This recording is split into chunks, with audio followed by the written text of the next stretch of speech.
Okay, everyone. We're going to learn something today. Thursday night shir, Parshas Balak, the Likutei Torah we learned already for this parsha. So we'll learn something interesting, new. Hold on one second.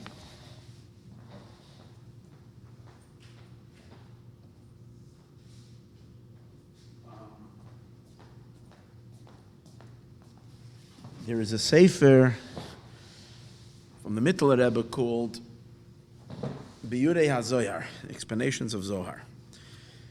It's not the Mittler Rebbe's Maimorim, it's the Alter Rebbe's Maimorim that the Mittler Rebbe wrote. And I taught already a few Maimorim of Giborei HaZohar, which are just, it's gewaldig. It's like just so, I love it. Now, this particular mimer caught my eye a couple of months ago. No more, a couple of months ago. I think a couple of years. No, like last year. And I never learned it. And I still didn't learn it. I glanced on it today. Bamber didn't learn it.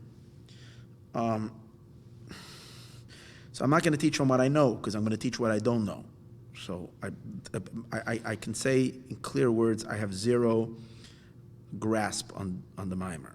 Zero. Let's say 10%. I read through it. No, I understand the outline and the structure. So why am I teaching it? Because I didn't prepare anything else, right? And I started preparing this a half an hour before the shir. Okay. These are all the confessions. The reason I'm teaching it because there's a very deep secret in this mimer. And I think the secret that's in this mimer explains everything that's going on right now, currently, spiritually, in the last 25 years. And something just mind-blowing. That's why I read it last year, and I said, whoa, this needs to be taught. But I didn't have a chance to learn it well today, for whatever reason. Okay, now, the mimer that caught my eye is in this book called Giborei HaZohar. And I learned, this is the one I prepared for literally for half an hour, just skimming through it. This is what I prepared. Or should I say, didn't prepare. However, this mimer over here is 1, 2, 3, 4, 5, 6, 7, 8, 9, 10. 10 pages. 2 columns each page. That's 20 columns. Mittler Rebbe style. Broad. The same mimer has another version. Mamore Admar Azaken Tov Kuf Samach Vav. That means the Alter Rebbe said this mimer, Shabbos Parshas Balak, Tov Kuf Samach Vav. It's a pirush on a passage of Zohar of Parshas Balak. In this sefer, Mamore Admar Azaken, the hanacha, the writing of this mimer, is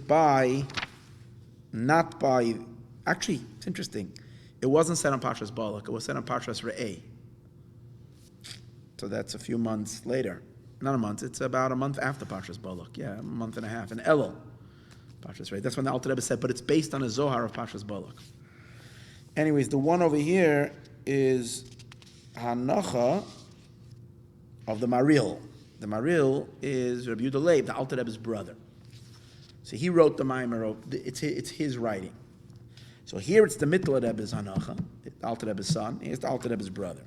Here it's 1, 2, 3, 4, 5, 6, 7, 8.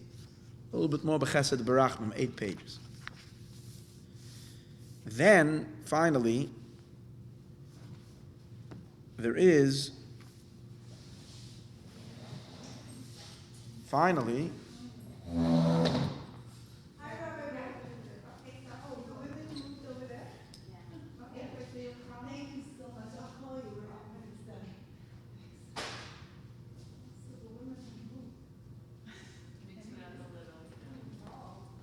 everything changed since you left. You see? See, we upgraded the women.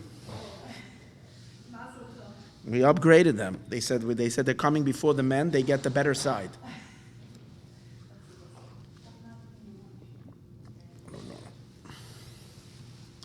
And also when you're Hindir Shul, you're see-through, meaning there's no blockages, nothing blocks. That's it, nothing blocks. The Eibishter, this pure bittul over here. Over here, there's a sefer called Mamare Admar Azakin Hanoches Harap, which means it's the Hanoches, it's the writings of Reb Pinchas Rises. Reb Pinchas Rises was one of the Koisvim, one of the writers of the Alter Rebbe's Memorim, one of the Chassidim of the Alter Rebbe. Here on Daf Lamed Ches is this mimer. And guess what? 1 page, 2 page, and a tiny bit. So he narrows the 10 pages down to 2 pages. Problem is that I didn't prepare the 2 pages. I prepared only the 10 pages. But I decided that based on my level of alertness, and I'm a little tired today because I had to wake up at 4:30 for a reason, and I figured if I'm going to start teaching you a 10-page mimer, it'll be a little too much. So I'm going to make an attempt to do the 2-page version of this discourse. Now, why am I so excited about it? Because the secret that's here is like mind-blowing. And again, I don't know what the secret is, but I know there's a secret. That's so much so, I know there's something very powerful. So let me read to you the passage of the Zohar that the mimer is built on. It's built on a passage of the Zohar, Parshas Balak. And I think even just by reading the passage of the Zohar, maybe with a tiny bit of explanation, you will catch on to why I'm so excited about this. Okay. Hold on, let me get the page.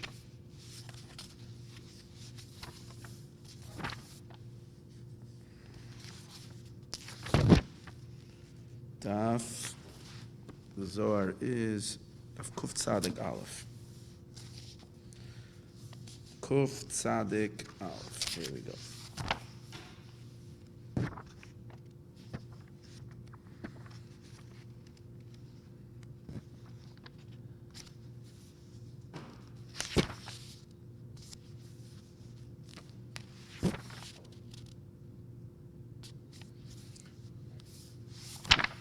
Back here.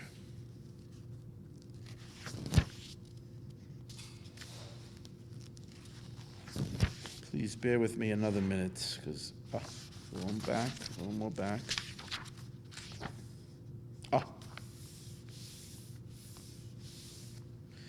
Pasach Ahu Yanuka.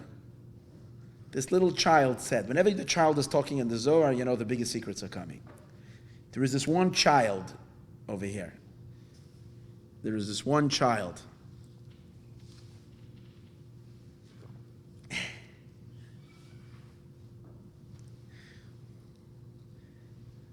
Daron!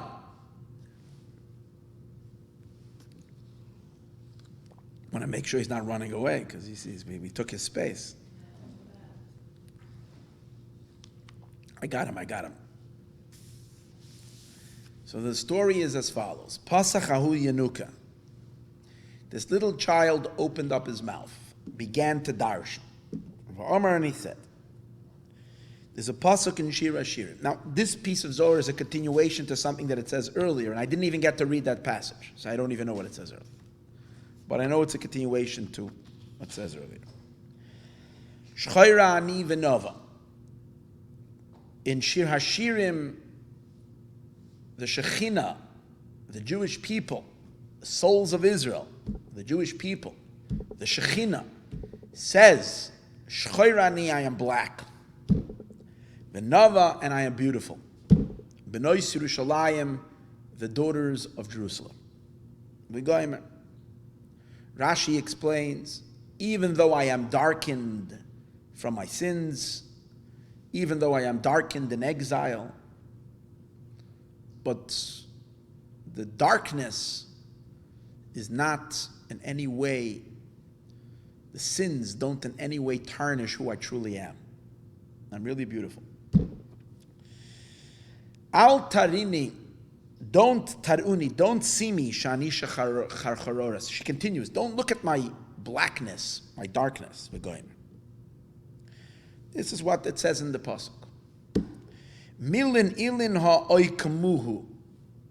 These words have been explained. How were they explained? Again, this is this little child talking. He says, Avol b'shata, at the time, the ihu goy rechimu sagi legabe rechimoha. When she, the ihi, when she is in a state of intense love to her lover, she is now burning up with love towards the one she loves. Because of the intensity, the pressure of this intense love, she's not able to withstand it. It's too intense, it's too powerful, she can't withstand it. As Iris Garma, she makes herself tiny. She almost disappears because of her intensity of her love. So she disappears. Bizi'iru sagi, to become with a great smallness. So small, adaloi ischazi asmina, till you can't see in her, elo zi'iru de nekuda. All you can see in her is a ze'iru, is a tiny little dot. All you can see now, because she makes herself so tiny, she shrinks, so all you can see in her is a tiny dot. Kedain iskasias mikol chaylin umeshirian dila. So now she becomes concealed. Hear this. Because she goes to be a tiny nekuda, a tiny point, so she becomes concealed from all of her armies, umashirian dila, and from all of her camps. She has a whole bunch of fans. She has a whole bunch of followers. She has a whole army. But she becomes hidden from her army and from all of her constituents. Why? Because she shrunk and she has become so invisible. Because she's become tiny. Why? Because she's now in a state of intense love to her lover, and because of her incredible absorption towards the one who she loves, she's not visible to her constituents, to her recipients. So she says, I'm sorry you can't see me. Shchoirani, I am black, I am dark, I'm not visible. The lace ba'az da, because I've become a yud. She becomes a tiny little yud.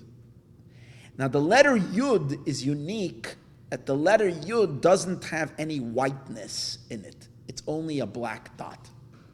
Every other letter contains within the shape both a blackness of the letter and also a whiteness. So the white represents revelation, because white represents light. So revelation, every letter has some kind of a light. But when she becomes a dot, there is no inside. Like a ches, for instance, has an inside. A hey has an inside. Aleph, in between the blackness of the aleph, of the ink, there is the white. So there is the letter facilitates a whiteness. The letter over here is just a dot, no whiteness. The chivara begava keshar. She doesn't have any whiteness like all the other letters. She says, I am black now. I don't have a place. And I can't take you in. I can't take you under my wings because I don't have a presence that I should be able to bring you in under my wings. And that's the meaning. She says, how am I dark? What does the pasuk say? Shlomo HaMelech says, Shchoirani, I am dark, ki ahole kador, like the tents, like the black tents of the dwellers of tents, like the Bedouins, they had black tents. So I am darkened. Teninon, what does it mean? Da yud, that's the letter yud, the leis bechivara legoy, it doesn't have any whiteness in it. Then she says, I am like kiyurios, like the ole kador, like the tents of the, I think kadar are those who sell pots, potters, and they have black tents. Ki yeriyoi shloimoi, like the yerios, like the tapestries of King Solomon. Da vov, that's the letter vov. In our girsa in the Zohar, the Alter Rebbe's girsa, it's da zayin, it's the letter zayin. Which, whether it's a vav or a zayin, in this particular instance doesn't make so much of a difference. What the thing about a letter vav and a letter zayin is that it doesn't either really have much white, because it's just a line down. The zayin is a little curvy line. The vav is a straight line, but it's not like other letters which you have kind of a top and a bottom and a middle, so you can create a little bit of an inside space. The zayin and the vav have a little more space, a little more whiteness, because under the roof of the yud that sticks out a little bit, you can have a little more white underneath it, but not much. It's not like a ches, a tes, a tuf. All those letters, a mem, they all have an inside area that's white. This doesn't. So either case, a yud and a vav, I'm very, very flat. I'm very, very that means that I'm dark. There's no giloi, there's no revelation. Ubegin kach, that's why she says, al tiri uni, don't try to see me. I'm dark now. You can't see me. Loi techmen biklal, don't look at me. Danon akuda zeiro, because I'm a tiny little dot. Don't look at me now. Oh. So are we going to let this be like this? Are we going to let the Shekhinah be unnoticeable? We're going to let her be unpronounced. We're going to let her be unidentifiable. We are going to let her be unexpressible, as we're going to see what this is what really means. My ovdin giboirin takifin chayolin dila. What do her mighty armies do? They're not going to have it. She's their leader. She's their master. She's their source of life. What are they going to do? Sha'agin ka'aryon takifin. They start roaring like lions. They roar like lions. Kamoy da'at omar, like it says in the pasuk, hakfirim sha'agim latoref. The lions roar for food. They need. They can't be without. So they cry out. They cry out. Umagoy kolin v'sha'agin takifin. Dekoma sha'agin ka'aryeh. And from these sounds and these shayagin and this shaga, this roaring, that her armies roar like lions, ka'aryin guvrin takifin dechela, like strong lions. These people, these strong people yell or cry out, takifin dechela, with a powerful tkifas. Shama rechima, her lover, she shrunk to be tiny small, because she is yearning towards her source, towards her mashpia. Her mashpia, who's considered the rechima, the one who loves her, hears their cries. They wake up her cries. Soon we're going to see, what does that mean? That means HaKadosh Barchu. That's the mashpia to the Shekhinah. V'yada, and he knows that the rechimase, he berechimu, and he notices that his bride is in a state of love. In other words, he might not have noticed, because as we're going to see soon, just like she floats away during this time, we'll see soon what that means, just like she becomes a nakuda, a one point, non-expressed, non-developed, she moves into this state of potential, not state of actuality. She moves into a state of Kabbalah, not in a state of mashpia. So she disappears. Her mashpia is also sleeping. And he doesn't even notice that she's yearning for him, because he's also asleep. But when the noises, the cries from these takifin, from these mighty men below, cause that her beloved or her husband or her chassan or whatever hears and realizes her love, kevasai migoyre chimoy, from his love to her, adlo yischazes mit the yukna v'shpira de la klal, and he notices they're crying out because she's so attracted to him, she's so pulled into him that she has lost her identity completely, and her recipients, her armies, are not being fed. They're not being seen, so they can't see her, they can't derive from her. So he notices that she disappeared because they yell. So as a result of this noise from these mighty men, chayla dila, her chayal, nafik doida rechima migoy hechalai. So her beloved, who she loves so much, goes out from his hechal, from his chamber, where he's been hibernating and sleeping. Become a masnit, he comes out with many presents. Become a nivze bizon, with many treasures. Berechen, with scents, with fragrances, ubismin and fragrances, different good besamim and good reichen, good. V'asal legaba, and he comes to her. V'ashkachla, he finds her. Shchayra ze'ira, black and tiny. Beloy diyukna, without any presence. V'shapira klal and klal, without any beauty at all.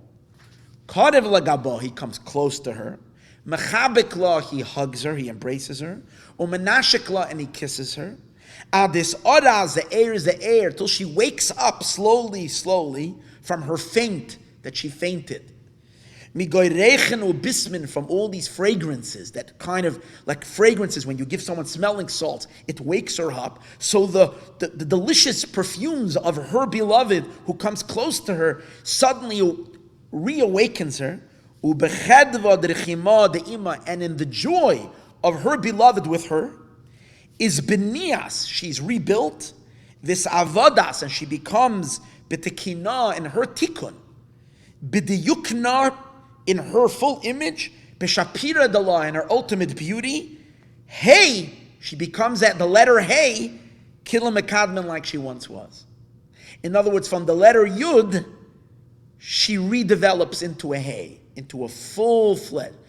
And in a sense, it's not just like she was before, but so much deeper and infinitely more powerful and all that like she was before. V'da, and this is what it means, Giborei Koach, these mighty men, Asula, the pasuk says, Giborei Koach, Oisei Devaroi. The mighty men who do his words, simply means who listen. The Giborei Koach, Oisei Devaroi, strong people who listen Devaroi to his words, to what Hashem wants. The deeper meaning is, Giborei Koach, these mighty beings who yelled and made all that noise, what did they do? Giborei Koach, Oisei Devarai, they make Hashem's speech. The Shechina is called Hashem's speech. They reconstruct God's speech from being a Nakuda. They reconstruct it into a Hey. Oisei, they literally make Devarai the Shechina. This Hadarala, they return her Lidiyukna v'shapira dala, to her real, the way she should look, and her beauty. The tukpa ugverasa dalahain gerimada. Their power and their strength is guiding this. Valdoksiv, and on this it says, Giborei Koach Oisei Devarei. The mighty ones that do his dibur. Oisei Devarei Vadai, they make his words. The Mesaknen Lahei Davar, they metaken, they fix this davar, the Shechina, umahadrin la, they return her the yukna kadma, to who she was before. Even the taknas v'savidas b'dikana shapira kilamakadmen. Once she's returned to her previous stature, kedein inen v'chol shar chaylen kayamin lishmaya. Now all these who actually they were mashpia to her because they were the ones who made all that ruckus and that noise and they cried like lions. Now they return because now she has a voice. Now she can be mashpia, and they become the listeners. And they listen, Madihi Amris, this that she says.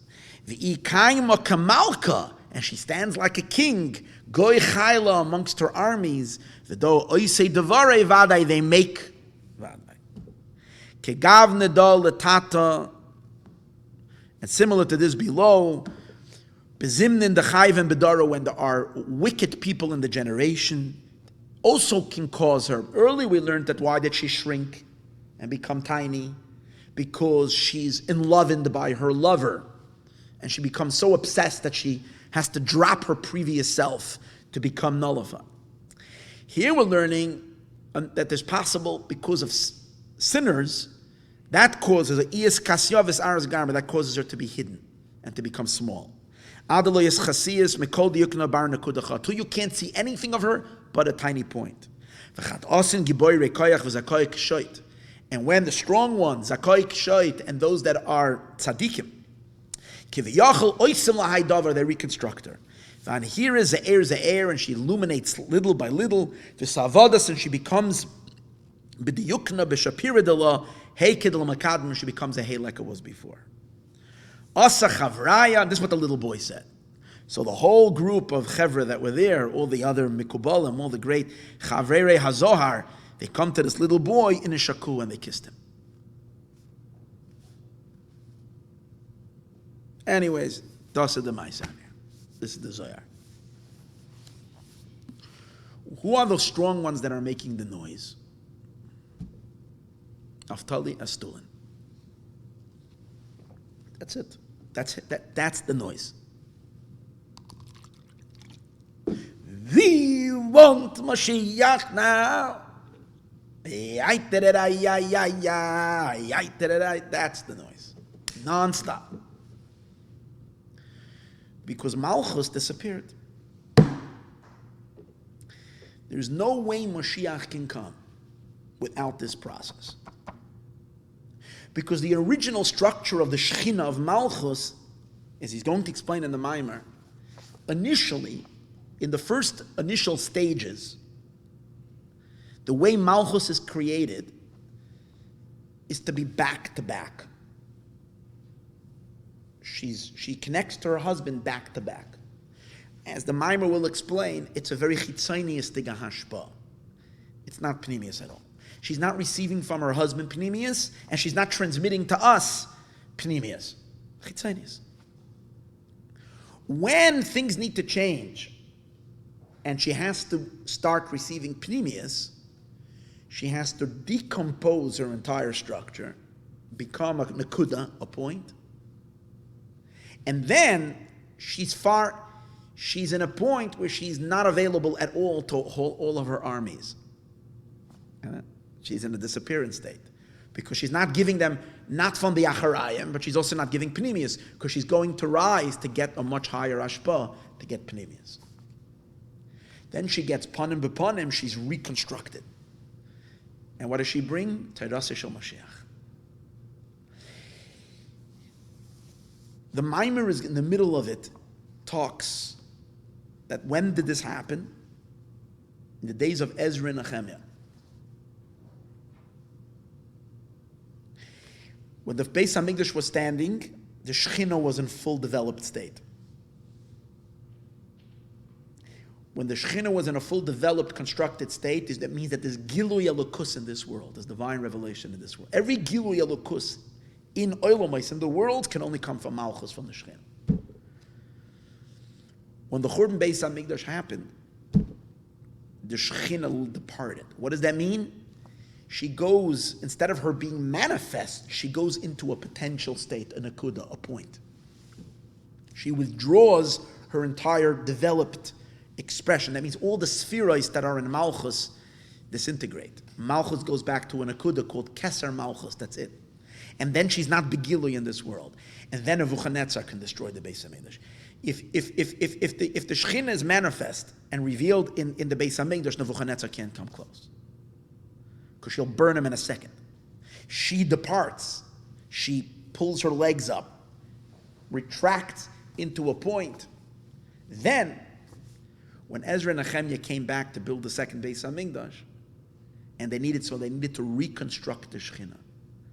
So it says in the Pasuk, Vayizaku b'koil gadol. They were yelling. They were all crying out with a loud koil. And we don't ever find such a yelling at any other time. Just a powerful yelling.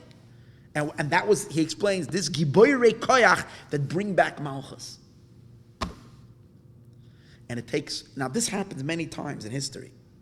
It evolves, because every time you're moving from Chitzonius to more Panemius, there has to be this.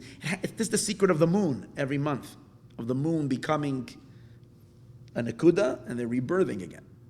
But obviously, the final birthing of the moon, which is the coming of Mashiach, more than any other time in history, causes a siluk and a helam lagamri. So if people want to know, in my opinion, what's the deeper meaning of the craziness in Lubavitch, of the people that are crying out Yechi all day long, this is the source. That's what got me so excited when I found it last year. It's not a narishka. People think narishka. Crazy, lunatics, mishagoyim. Giborei koach oisei devarei. This is the situation. This was the secret I felt that is going on over here. That the time has come for a whole new gilui, much higher than it was before. Causes a siluk. That's why the world was never rebellious. Something doesn't exist. And now, for 25 years, since the Baal Shem Tov came, once this Gala, the Eibishter can't tease us. The Eibishter gave an Inyan of Rebbe. It has to be forever. Such a thing is give a Rebbe and take it away. I'm talking about a Rebbe that eats kugel. I mean, it's nothing wrong with eating kugel, but talking about a Rebbe like our Rebbe. Welt kennen zijn on a Rebbe. So to have a Rebbe, so we know the Rebbe is the seventh Sfira. It's Sfira Samalchus. And he said the job is, he said we finished the job already. Now, the Rebbe said there has to be a special avoida legalois Mashiach ba'olam. A special avoida legalois. That's the avoida fixing the world is all done. A special avoida legalois. Whether it's the crying, okay, I don't know. You might argue it's not, maybe not Yechi. I think it is, but in any case. So the crying of Admasai, the crying of we want Mashiach now, but whatever it is. It involves, first of all, very strong, mighty people, because they're going to be able to withstand all the making, all the fun and all the poking fun that people will make of them. So then they have to be very mighty. But in addition to that, they have to be able to be Meshagayim, number one. And I don't know who the yellers were. When Nehemiah brought a bunch of Shrayers, they weren't the big Rabbanim. The Rabbanim, I guarantee you, the big Rabbanim and the big the big Lamdanim didn't come Shray with Ezra and Nehemiah, the Beis Hamikdash. They were that's what we brought to the Beis Hamikdash. Yitzaku, they were screaming. What were they screaming over there? They were interesting folks. They cried out, and their ma'orer, this Inyan, the Amshacha Hashchina Lamata Ba'aretz, for its final revelation, and for its yichud of panim b'panim. As I said in the beginning of the class, I have zero understanding of this mimer, and I learned it very briefly, and I especially didn't learn the short version. I only learned the long version, and I'm not going to teach the long version, so let's learn the short version, and let's see. Try to make sense, heads and tails of what we just learned, but see it inside. And he's actually talking about the Hel and Vehester of Mashiach in the middle of the Maimer. And this is Negea, this is the same Indian that's here. Okay. Barchu Hashem Malachav Giborei Koach. So the Zohar, again, this is Zohar Pasha's Balak. B'shata the Iyagoi Rechima, when she is in a state of love. Azir is Garma, she becomes very small. Pirish B'tchilas Binyan Atzilas. So what does it mean that she makes herself small? So the Rebbe is going to explain, first of all, you need to know, the only sphere that can become so tiny and so small is Malchus. The reason why Malchus can become so tiny and so small, like you look in the heavens, you see, the stars are small, but they're not really small. They're huge. They look to us small because they're very far. The sun is big. The stars are also big. They don't change. They are who they are. The moon is the only one that changes. not be'etzem, but in its appearance to us, the moon is always changing. The moon represents Spheres HaMalchus. Spheres HaMalchus is in a state of fluctuations. Why? Because initially when Hashem created Malchus, or emanated Malchus, he emanated her not as an entire partzuf, not as an entire structure. He emanated Malchus only as a nekuda, as a point. Since Malchus was emanated as a nekuda, and then, in order for her to develop in a full-fledged configuration, in a whole full-fledged partzuf, it is given, he calls it, in a manner of tosefes. Tosefes means it's given additional. Since it's an added addition, it could be subtracted. It could be removed. Notice, she can either construct or she can unconstruct. Or, I don't know what would be the word. Deconstruct. Yeah, she can construct herself or she can go back to an akuda, an unformed point. The other spheres are created, all of them, or emanated far more with structure. What does that mean? The Ze'er Anpin, which are the 6 spheres higher than Malchus, they are lechatchila emanated with 6 points, the 6 directions. That means they have 6 spheres that is inherently rooted in the Ze'er Anpin. Chesed, Gevurah, Teferes, Netzach, Hod, Yesod.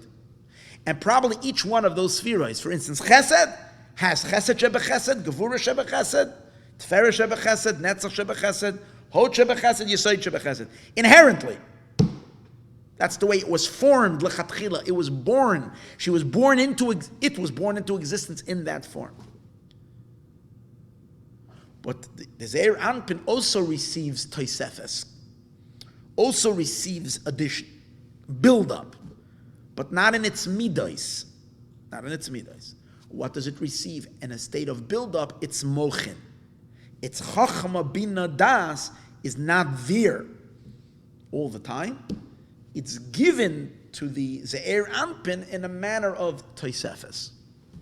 And that's why the Chabad of Ze'er Anpin can sometimes depart. Ze'er Anpin can sometimes be without Chabad, or a tremendous katnos hamoichin, a contraction of the mochin. There is gadlus hamochin and katnos hamochin. That's why we know there's a difference between Shabbos and Yom Tov. On Shabbosim and in the Yom Tovim, the Ze'er Anpin is enriched with tremendous gadlus hamochin. Comes Matzah Shabbos, comes Matzah Yom Tov, and this enlightenment of the spheres depart. And the spheres are left more as emotions without the guidance of the intellect. Of course, relative speaking. So Malchus only has mamish just one nekuda. She doesn't have no spheres. Even no midos. Even the midos of Malchus are added to her, and therefore can be taken away. The spheres above Malchus, the Ze'er Anpin, was lechatchila emanated. That's called, and the main idea is called shoresh and tosefes. Shoresh is what your root is, who you are when initially you, as the ultimate, your skeleton, who you are, bare bones. That's shoresh. Tosefes, all the stuff that is added on. Additions you can add and then subtract. If you can gain it, you can lose it. Right? Fine. How about Chabad? Chachma Bina Das, the first 3 spheres, or mainly Chachma and Bina. Those are the 2 main spheres. Chachma and Bina were initially emanated as 10 spheres. When they were born into existence from its very beginning, their full structure of 10 spheres. There is the Chabad of the Chabad, the Chesed, Gevurah, Teferes, Netzach, Hod, Yesod, and the Malchus of Chabad, and they're always there. So therefore Chabad, the Chachma and Bina doesn't increase and decrease. They are always fully developed and fully constructed. That's a Kabbalistic idea. How can we translate that in an understanding of our psyche and what that means? I don't know. As I told you, I have very little deeper understanding of the Maimer other than the outer outline. Maybe when we learn it now, some more wisdom will come to me. But let's learn. Pidish, as he explains, B'tchil is binyan Atzilus. In the beginning, when Atzilus is constructed, Nimtza Gimel Rishaynois B'chol Yud Tzvirais. In the beginning of the binyan of Atzilus, the first 3 is to be found in all 10 Tzvirais. Gimel Rishaynos. No. Not the first 3 is to be found. The first 3 Tzvirais is initially constructed B'chol Yud Tzvirais, with all 10. That means, I said only Chacham and Bina because the other version that I learned spoke mainly of Chacham and Bina. But Das also. The first 3 are fully constructed. So Chachma has 10, Bina has 10. Ochen Zah, however, the Ze'er Anpin, the small face, which is the 6 emotions, Loi Netzal Kiyam Vav K'tzavais, was initially emanated only as 6 K'tzavais, 6 directions, but not the Chabad. V'hamoichen Shaboi, and the mochen of the Ze'er Anpin, Ba'an Achakach Besoid Tosefes, is given to her afterwards with the secret, the mystery, and the secret of Tosefes, an addition. Kemoikein, the same is also true Malchus. Loi netzla rak nekuda hanikra Malchus. Malchus was only netzal, was only emanated as a nekuda. And that nekuda is called Malchus. Now here he doesn't say, but it's really called Keser Malchus. That's the nekuda. By the way, there's 2 versions in Chassidus. I've seen this in the past. Some places in Chassidus, in certain Meimarim, it says that the nekuda that Malchus has when she's originally comes into being, her essential nekuda is Keser Sheba Malchus. In other places it says that the nekuda of Malchus that's there before the additions, the beer structure of Malchus is Malchus Sheba Malchus. And the upper 9 spheroids are all added to her. From Keser, that's added. In this Maimer, at least in the version that I read over here, it's the Keser that's there in Malchus, that's always there. And what's Keser Malchus? The Ratzon in kingship. The will of kingship. Not the intellect of the kingship. Not the emotional structure of the kingship. The test spheroids, but then the 9 spheroids, that needs to be added to her. Keniskaliala, mentioned earlier. Vahainu, what causes Malchus to be structured and to be built? Vahainu al yedei maisa hatachtoinim. That happens through our work. Visarusa de latata. Through the arousal from below. We're the ones that need to construct her. Al yedei malachim. This is the avoda of the malachim. They're also called Giborei Koach. These are the mighty ones. Her armies, like we learned earlier. The malachim, the neshamis hatzadikim, and the neshamis of the tzadikim. And who are the neshamis of tzadikim? All Yidden. Only Yidden. Neshamis of tzadikim. Sha'oimrim kadosh ubarach. When we say kadosh, kadosh, kadosh, and ubarach kvoid Hashem emkomo, this is a structuring of Malchus. We add Tosefes to Malchus. And then later, in the details of all of our doing of mitzvahs, we're adding, we're structuring.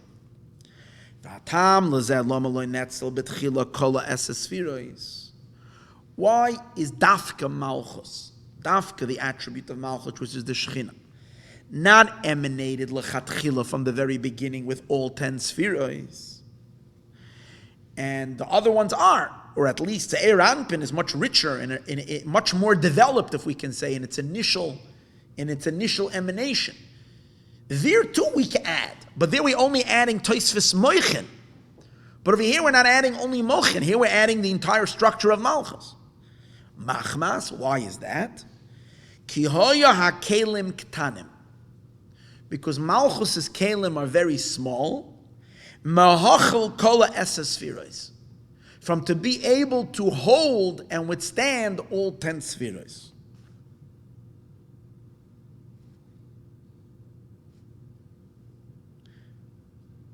Over here, it's not clear what the word over here is. Let's see if in the other mimer he says a little more. Hold on.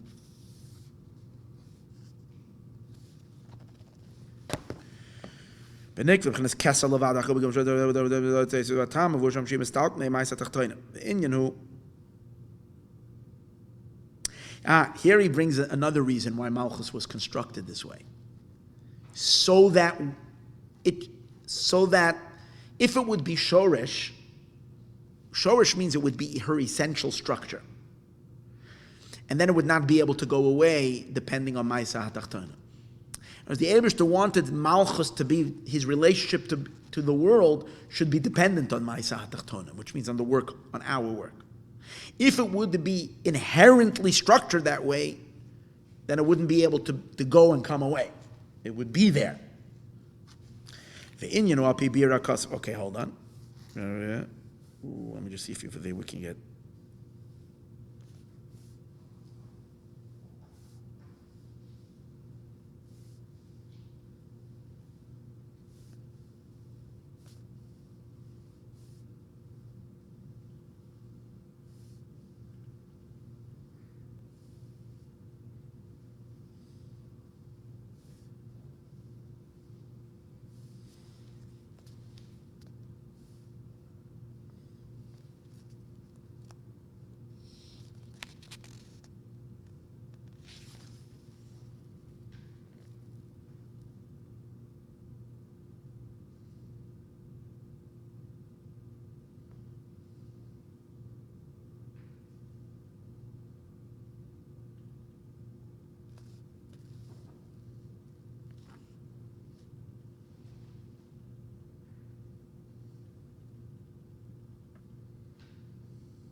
It's very interesting.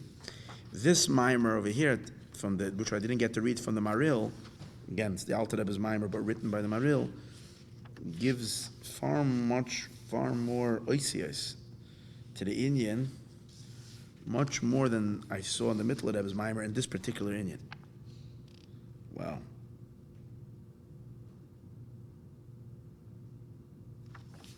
Okay, let's lead it. Maybe I'll add Hezber whenever that's going to happen. I don't know. Malchus is not her keli is not possible for it to be makabel.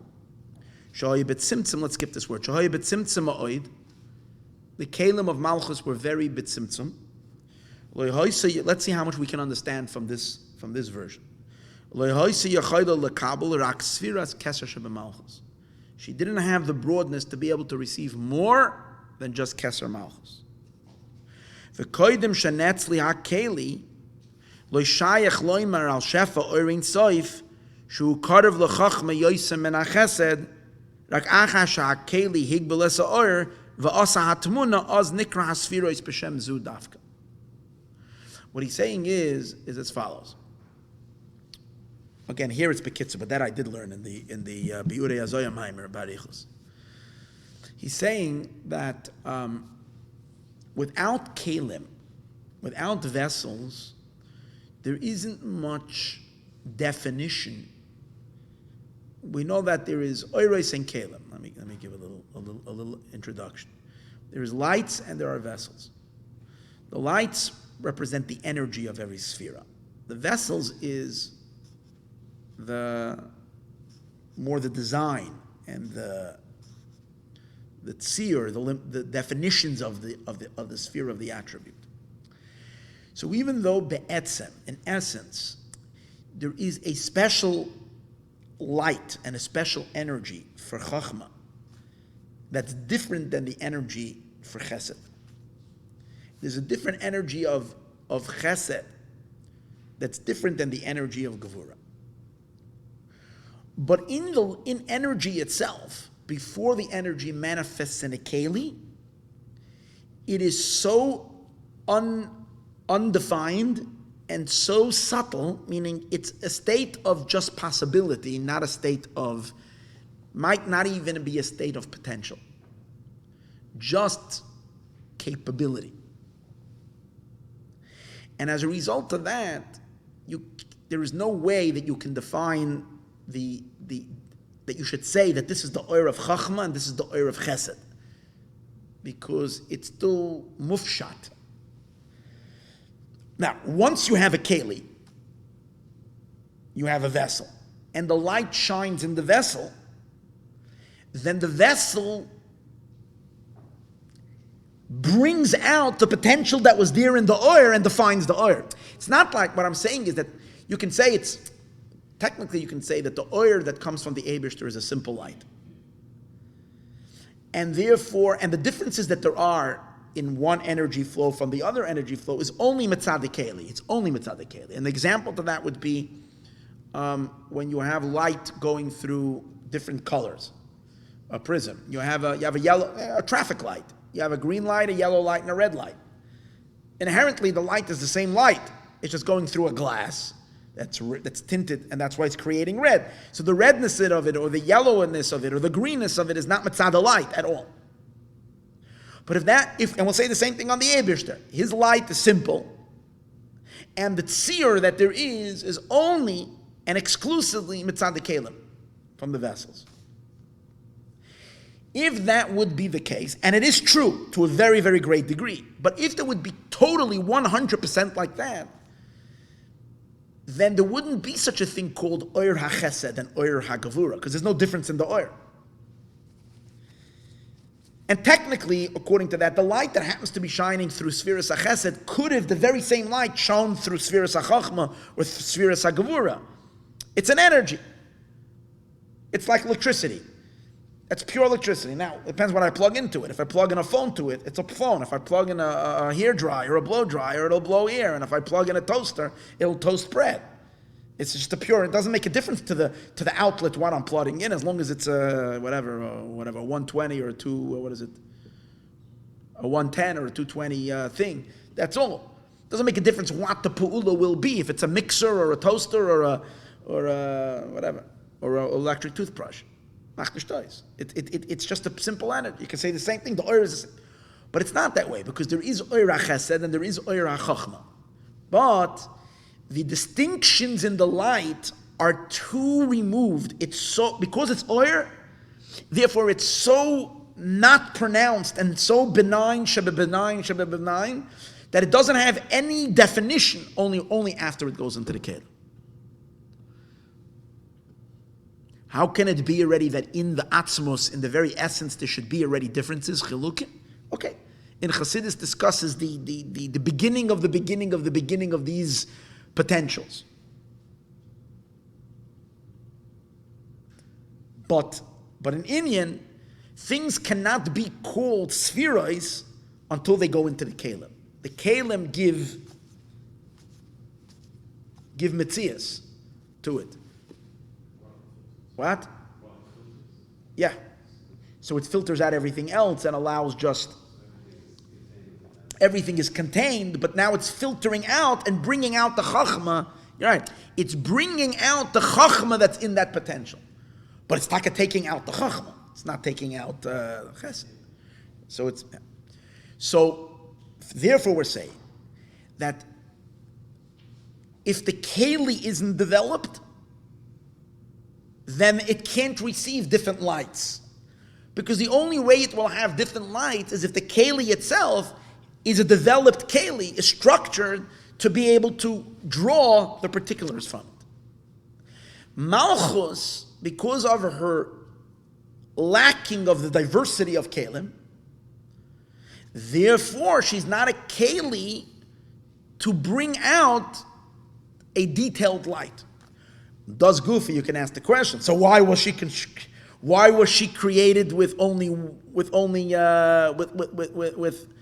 other words, what did we answer now? We just answered now why the oros that are shining in Malchus is just one simple or, the or hakeser, the desire of Malchus, the ratzon of Malchus, but not the intelligence of Malchus, and not the. What did we say? We said because she didn't have the keli. She doesn't have the full design. But now you just move the question further. So why was Malchus emanated without a full structured keli? To be able to draw down the various different areas. It's interesting, when I learned the Maimer, he doesn't seem to ask that question. He just pushes the bucket a little further, which I'm sure the question is not a question, or I'm sure it's answered, but I didn't see it. I had a problem with this point today, actually, when I was preparing it. But let's see. So let's read. Let's see. Maybe we'll find the ICS over here. So she could only receive Kesher Malchus. Since the keli is not yet been netzal, lo shayich loimer al shefa oirin soif, you can't say on the shefa of the oirin soif, shehu karev lechachma yoiser min chesed, that it's closer to chachma more than chesed. Like achar shaha keli higbel esa oir, after the keli defines the light, va'asa hatamuna, and makes that image, as nikra hasfira b'shem zu dafka. Dafka then is the sphera called with this particular name. V'zau bitzalmeinu kidmuseinu. Bitzalmeinu means in our form, kidmuseinu in our image. What does that mean? Tselem, that's the oiros. Kidmuseinu, that's the kelim. When do you have bitzalmeinu? When can you have tzalmeinu, which means the form? Kidmuseinu, only with the kelim.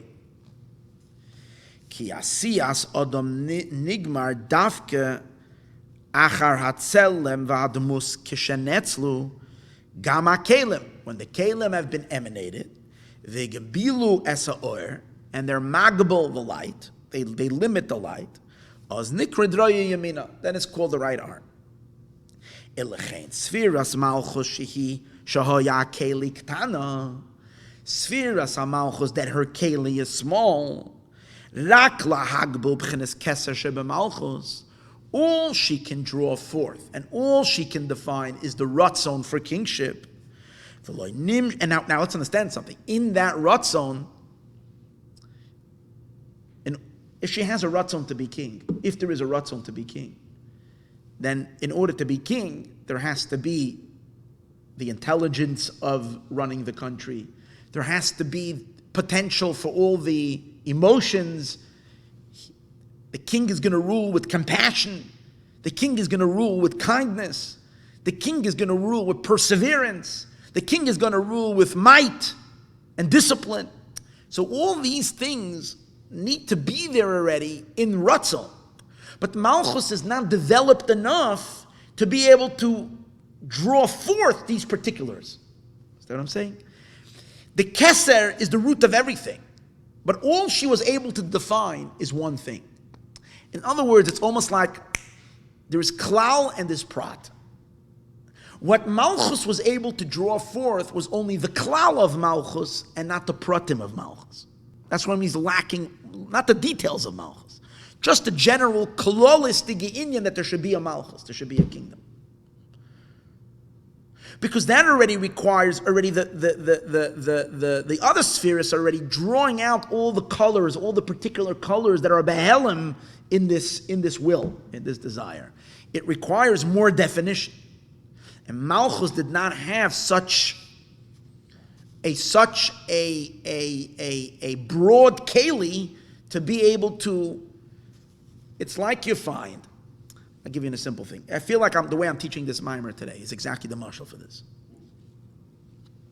I have a very general gist of the mimer. I have zero understanding in the structural fine-tuning points in this discourse.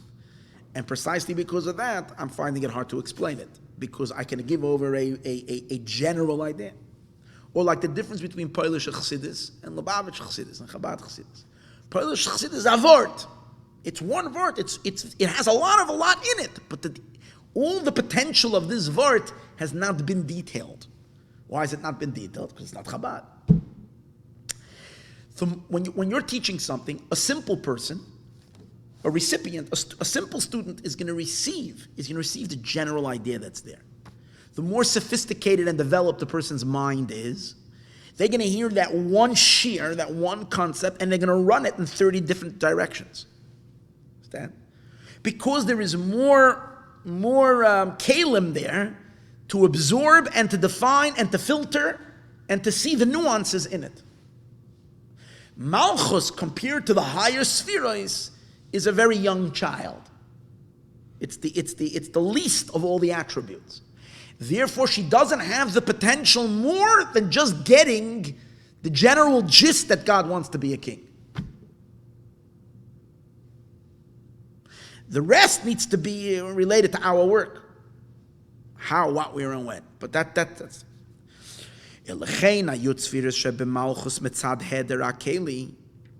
sorry, so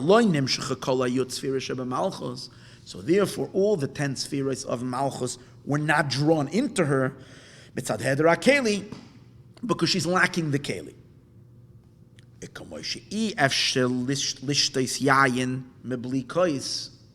And just like you can't drink wine without a cup, you have a huge barrel, you can't drink the wine from the barrel. It's undefined, it's unspecified, it's going to drown you. But when you take one cup, it gets whatever, this cup contains something of it, a definable something. And that can be drunk. Meaning you can drink it, you can take it. That's it. Where there is no keli, there is no specification in the oir. Now,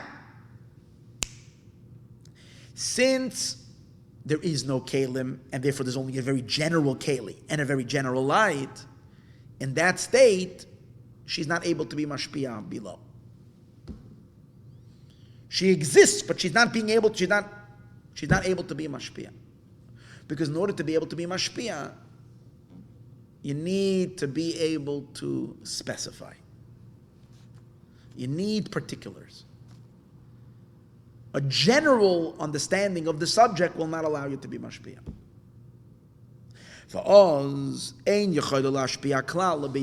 Then she cannot be mashpia to the lower worlds, bri, yitzir, and asiya, commercial. And as an example, tinek, a little child, hagam sheyesh lo mazayin, even though he has food, umichya, and sustenance, the baby nurses from his mother. A little baby who's nursing is just a makabel. You can't share anything with anybody else. Can't give. Can only take. Malchus in that state is like a little child that can only receive. Maybe that's the reason why the little child is the one who says this whole statement to the Zohar. A Yenuka, that's the Zohar begins. Omar ahu Yenuka, pasach ahi Yenika.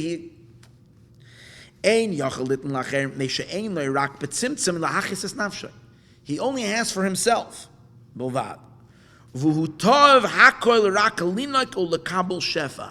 And he's so thirsty and longing to be makabel shefa for himself. Dai sipukoi, enough for his own being. V'agam shamashal ze gashmi. And even though the Alter Rebbe says immediately that such a mashal is very physical, the same will apply in the spiritual realms. That when a person has a very childish understanding of something, when you're still immature in your understanding, you barely can suffice the subject for yourself. When a person has a fully developed, rich understanding, you can teach to others. You only have Keser Shebemalchus. V'zois ef shaliyos ve'enoi hispashtus v'amshachas lebiyah. I think there seems to be some kind of in this v'zois ef shaliyos. What do you mean ef shaliyos? If you take out the word ve'enoi, I understand it. V'zois, and in this case, ef shaliyos hispashtus v'amshachas lebiyah. I don't know exactly. Then there cannot be ashpa downward. V'udavik b'matzila tamid. In that state, she's like a child that's clinging to the mother the whole time. Ka'ara tadir, it says about Malchus that she's always crying out, v'loy shachich, and she's never quiet. Lekabel oir v'shefa milmayla, to receive oir, to receive light and influence from above. V'zeu, when this is the meaning, ki Hashem Elokecha eish, is referring, Hashem Elokecha is referring to Malchus. Elokecha, your God. Malchus is the power in the world, is compared to a fire. What's the comparison to a fire? Fire, unless you have a wick to pull the fire down and to ground it and to a strong keli, the fire naturally will run back up to be makabel from its source. It goes up from the bottom up. Keteva eish, like the nature of fire. To cleave to her root. La'alois, to go up. Hakalamayla, to continually go up. When down here there is a lamp, then she can dwell over there. But when the ner goes away, the flame will run back to its source.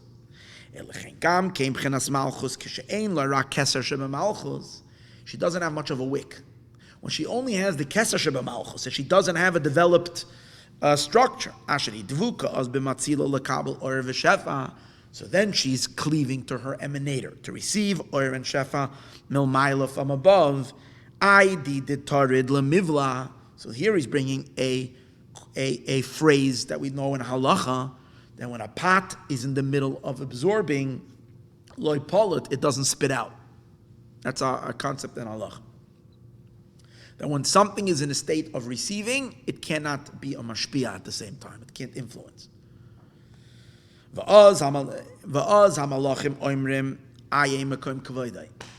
happens? The constituents of Malchus, the recipients, say, where is she? Well, she's not begiloi, she's not manifest, she's not paying attention downward because she's receiving up. Now, you can ask a question. If Malchus is not structured, how is there a world? The whole world is built on Malchus. If Malchus is not being mashpia because she has no moichen and she has no midos, and then the government, it's a government shutdown. If it's a government shutdown, there's no creation. So how are we saying that Malchus is in a state sometimes of a nekuda and nothing is being nishpalamata? If nothing is being nishpalamata, there is no world. There always has to be 10 spheres to illuminate down. And when we say 10 spheres, we mean 10 spheres in Malchus. And they are the Makoirium, and they are the sources for Biyah. That's what I was mentioning earlier. Malchus does have a structure all the time, but not a pneumiistic structure, a chitzoniistic structure. Meaning, there is enough structure there that she can receive from her husband and pass down, but that is the daily everyday stuff.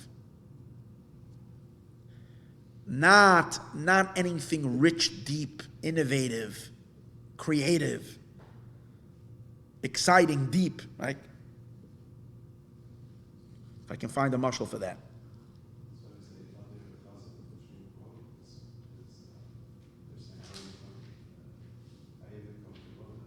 And then later they're mashmiim koil, yeah, that could be, to change that. Zeu acher ba'acher, this is acher b'acher. It's like, I'll give you a little bit of an example.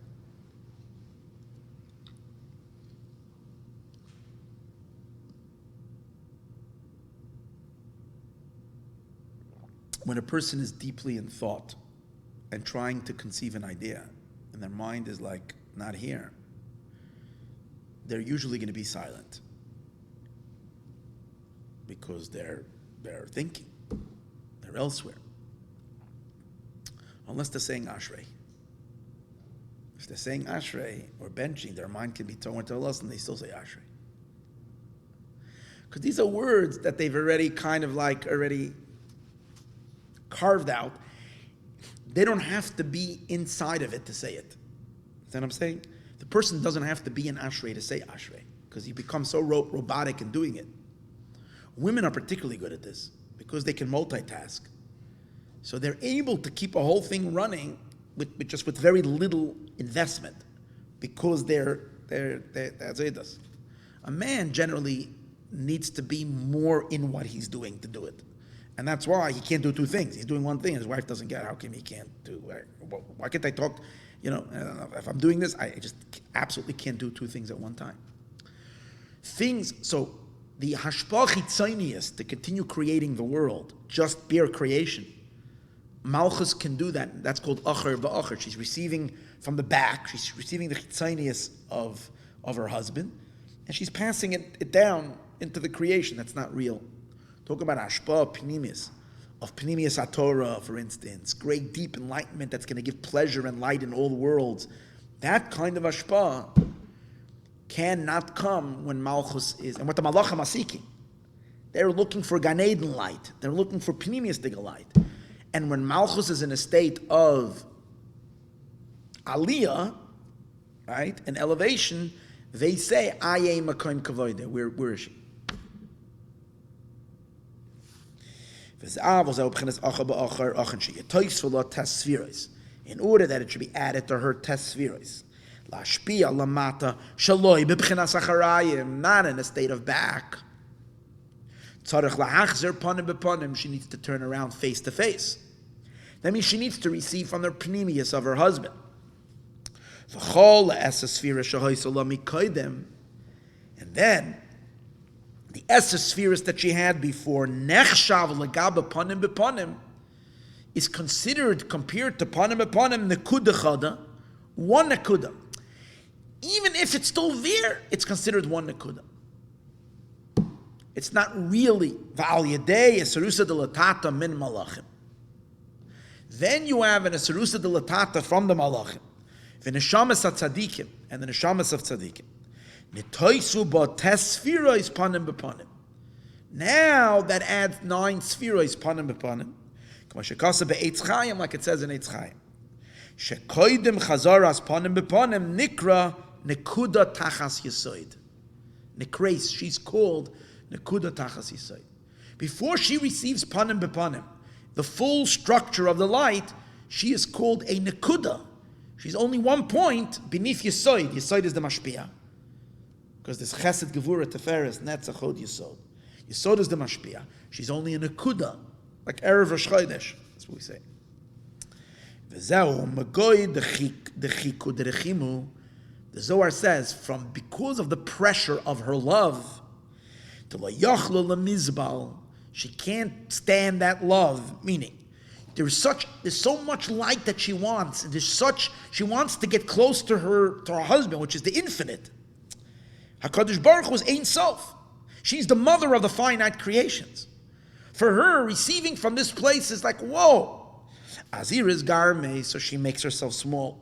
Ki kishemachzeres panim bepanim lashpia libiyah.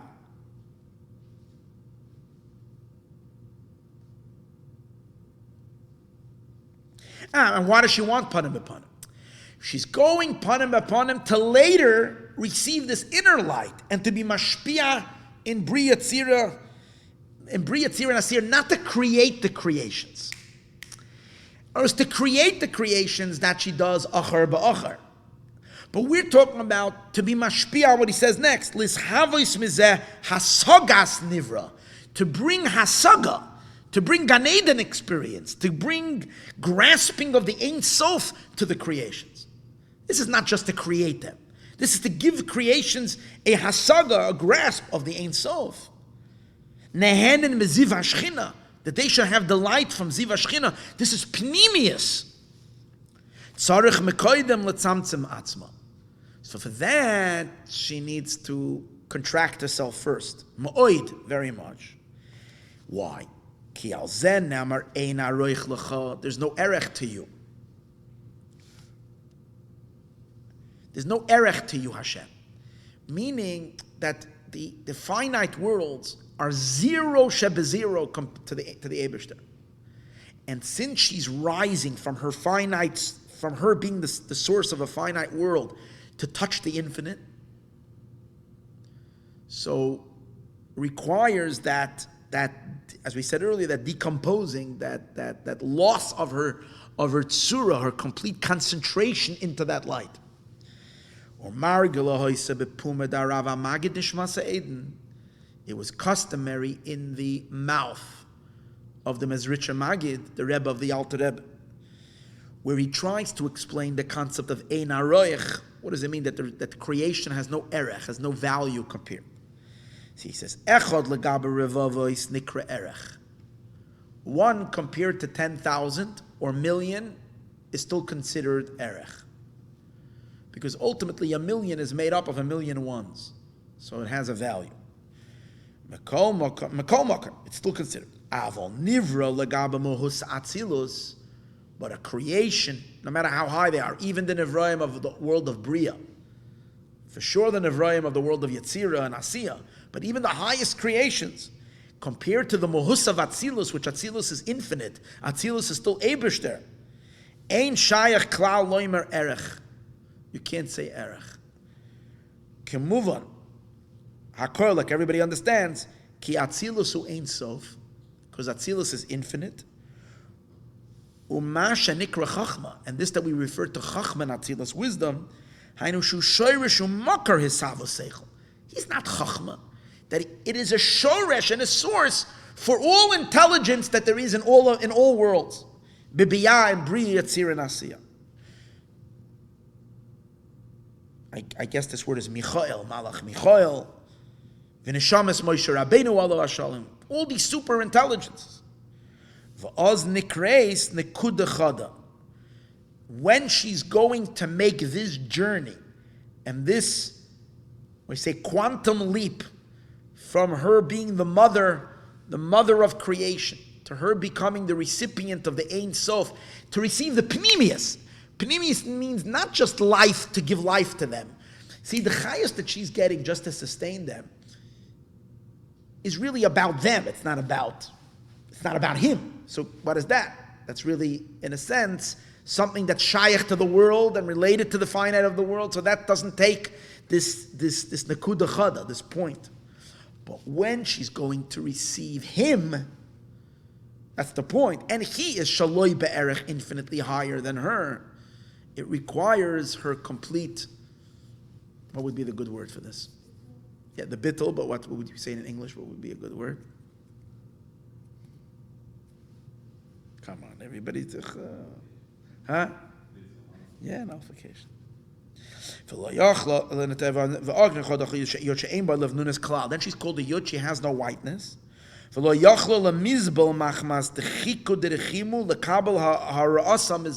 Because there's such intense, I don't want to use the Lashon, she can't take, what can she take? In the Maayon of the Mitler Rebbe, mashma, she can't take the light. It's too intense for her, so it causes her to shrink. Or you can say she can't stand still being involved in anything that defines her because she's so attracted to the light. The idea of Eida de Tared Lemivla Loipolit, because she's busy absorbing, she can't be mashpia. This is the one nakuda that's black. Like a person who's sitting in darkness. He wants light. So she's dark now. She feels her own darkness and she's waiting for light. When she is in a state of love, meaning attraction, she's in the intensity of this love. That she can't be soivel. When she starts that turning around, a face to face, uchukasan, her longing is ledafka b'mekoyroi, to cleave to her source. Atchaloi ischazis mina, until it cannot be seen from her. Ella nekuda chada, only one nekuda tachas yisoid. One nekuda beneath the yesod. B'chinas yud she'ein by lavnunis.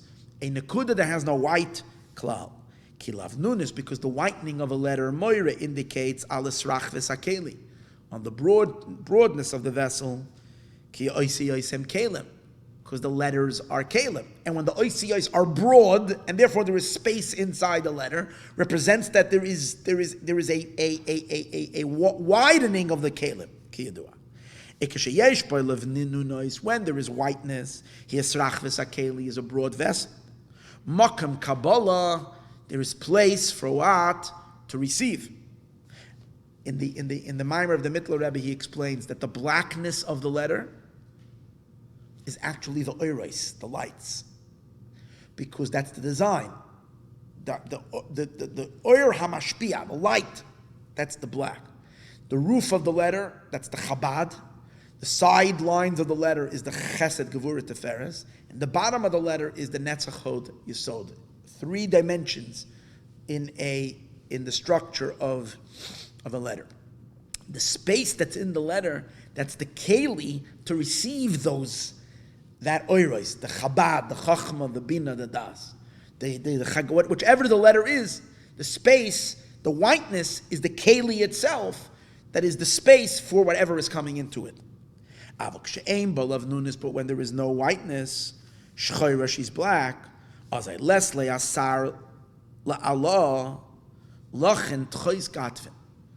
now 2 things can't happen. Number 1, she's not able to receive and draw down. She can't be mashpia downward. She's in a kuda chada, and because she's in a kuda chada, she's not in a state of being mashpia. Why? Because she's not in a state of defining and filtering the light. She's just being makabel general, but she's not able to filter, so therefore she can't be mashpia. But another thing is, Malchus is, he says in the Lashon and the other Maimer, that the letters, the whiteness in the letter serves as 2 things. It's a keli to be makabel the letter itself. It's a keli to be makabel the design, the ink but it's also open from the bottom. Or not every letter is open from the bottom, or from the side. The openness means that the recipients are also able to be elevated into her.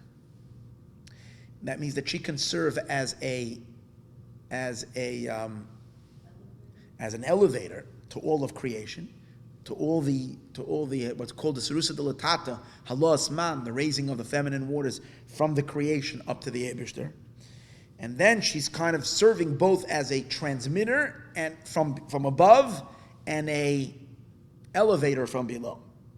And that's the meaning that she says, don't look at me now, because I don't have space in me to be able to take you under my wings.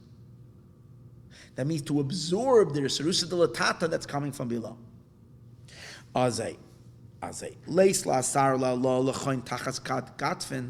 She doesn't have any space that they should come under her wings. When Malchus is fully structured, so then she's called a be'er. The yesod element of her is called a be'er, a well. She receives within her the raising of the feminine waters, mitachtonim, from the lower worlds, and she passes it upward. As it says, biyadcha, every night before we go to sleep, what do? What's an example of that? The Malchus, the Shekhinah, receives us, receives what we give her. Every night. Every night, we say, biyadcha afkid ruchi. In your hands, I'm giving my neshama. What are we doing? We're taking our soul during our sleeping time. We're storing it in our storage house of souls, which is the Shekhinah. We're giving it back to our mother.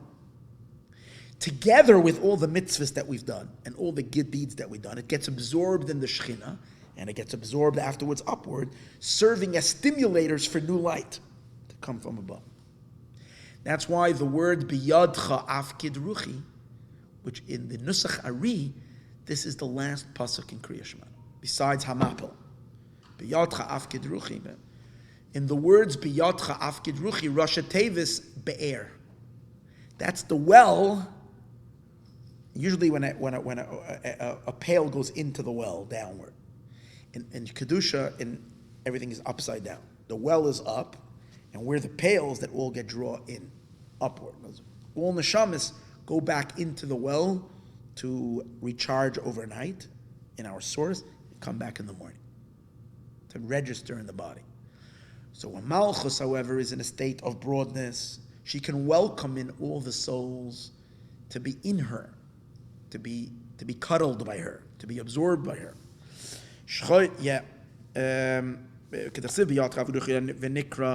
And then she's called a hey. She has a length and a width, vilavnunis and a whiteness. Then she receives also two things. She can also receive the light from above, bisrach v'sakeli, as we spoke earlier, with her broad vessel. Shamoir al zahalavnunis, again, that the lavnunis, the whiteness, shows on the broadness of the vessel. Mokim Kabbalah, two things. A place to receive both revelation from above, v'gam mekabeles man, she can also receive feminine waters, milmata, from below. Avol b'yud. But when Malchus becomes a tiny yud, aim by lavnunis klal, she doesn't have any whiteness. V'nechsarim bo shnei b'chinois ha-Malchus, and they're lacking in her both b'chinois of Malchus. Therefore, ubegam kain lesle asar la'allah, that they don't have place to go up, lachin tachas kadfohi, to rest beneath her wings. Kishchayrani kahale kedar, because I'm black like the tents of the potters. Ki yeriyoi shloimoi, like the yeriyos of shloimoi. Davav. Here it says vav, interesting. In the other mimer, two mimarim, it says zayin.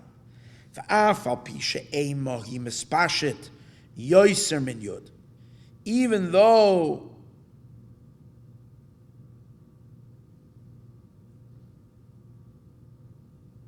vav is not ema, what does that mean, ema?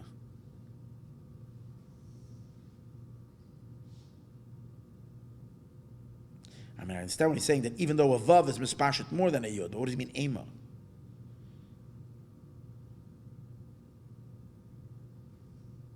I'm not sure. As again, I generally hate to learn a sefer and say there's mistakes when I don't understand it. I really don't like doing that because usually it's just because you're lazy and you didn't figure it out. But I know that in these Sfarim, the original prints, this is very old, there's a lot of greisen. There's lots of misprints. And later when they redid it, but that Nachas Harap I didn't see reprinted. Maybe they have it reprinted already. They fixed a lot of things. So I don't know what this is. Afa Pikain, aim by love nunis. It still doesn't have a white. Mokim. It doesn't have any white space. Shchoirani, I'm black.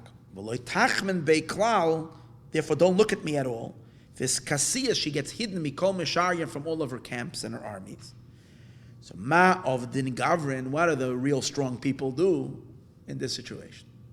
It's no good. Our source of life got cut off from us. We know that it's only a preparation for something higher. By the way, this is a mashal. Mamash, this is a mashal for the 3 weeks. The Alter Rebbe says this in a mashal. The 3 weeks. Famous mashal that the Alter Rebbe said of a teacher learning with a student. Teacher is learning with the student, right? And suddenly the teacher falls silent. The first time ever in the middle of a class. Quiet. And the student doesn't know what's happening. And then later the teacher closes their eyes. And the teacher puts down their head, or sometimes even walks out. And what's really happening is, as Alter Rebbe explains, is that the new idea came into the mind of the teacher. And in order to process it, they need to... The student thinks the teacher is angry at them, but it's not really about that. The teacher just absorbed in a new concept which they want to share. So it says the 3 weeks is this Inyan. It's the istalkus of the previous mochin because something new is brewing. That's why Tisha B'Av, Noilid Mashiach. That's the new idea. That's the new line. 7 weeks, yeah, it's a whole discussion which I once gave a share on. Phenomenal idea. In any case, it's similar to this concept. When Malchus is going to receive from a much higher place, she becomes inaccessible to her. So Ma'ovdin, what do? Sheyagin Kari, they scream like a lion. Shamalachim Oimrim Barchu. And again over here there's a word.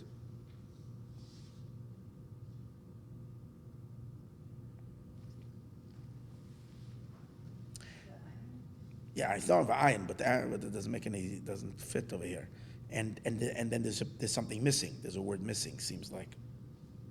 Shehem mamshichim rak moichin zam abba ve'ima. So the malachim do part of it. They're mamshich moichin from chachma and bina to the zeir anpin. Vayde ma'isa tzadikim, but through the work of the tzadikim. V'serusid l'tata shalahem, and there is oididus. Mamshich and tes spherois l'bchenes malach. What did we say in the beginning of the Maimer? We said in the beginning of the Maimer that the zeir anpin is also missing mochin. Right? That has to be given, and that's achieved through the malachim. And malchus needs the full 10 spherois, and that's done through the tzaddikim. L'bchenas malchus v'zeh nikru barchu es. Bless es. Es is called malchus. Why is malchus called es? Because aleph through tav. L'bchenas malchus liyas la tes spherois, that she should have 10 spherois. L'anhagas oilamos, to be able to conduct the affairs of the world. Al pi midos chesed letzadikim. Through the midos of chesed for the tzadikim. His galus be Gan Eden. Hashem reveals himself in Gan Eden. Ugvura al rishayim. And might on the wicked. Begehenim. Melech b'mishpat yamid aretz. The entire inner workings of creation. God's involvement. And that there should be justice in the world. Not like in the time of Galus Taka, when Hashem is in a state of withdrawal. It looks sometimes that in this world the tzaddikim suffer and the wicked prosper. But in order that things should be like the king is awake and he's taking care and he's governing, so everything is in its place. That requires an involvement, an investment. All of this is created through the tzaddikim. Whatever comes in a state of Tosefes, and what did we say by Malchus? By Malchus, it's all the spheres, besides the etzem inyan of Ratzon L'Melucha. Other than that, the whole thing, it comes beside Tosefes in an addition. Nistalik be'es hachet, went away because at the time of sin. Ulebaver zeh isa, and that's why Itaka says, Asher nishmas Moshiach hu bekan tzipor. The neshama of Mashiach is also in a state, it's in the nest. It's hidden away. His galos be'es ha'geula. And from that place of the kan tzipor will be his galos, will be the revelation at the time of the redemption. Kibishas ha'galos, because in the time of exile, labav urachatoim nestalik lamayla, because of the sins, she departs above bekan tzipor. It's interesting. How do sins come in over here? So we weren't talking about sins. We're talking about that she wants to go bring a higher light. But remember when I was reading through the Zohar talks about she departs because she's in love with her husband. But in the end it says, because of the sinners. Remember in the last passage of the Zohar, he introduces when sinners are in the world, again, Malchus' structure becomes undeveloped or undone. And the tzaddikim are the ones who bring it back. Yeah, but it's the same result, but a different cause.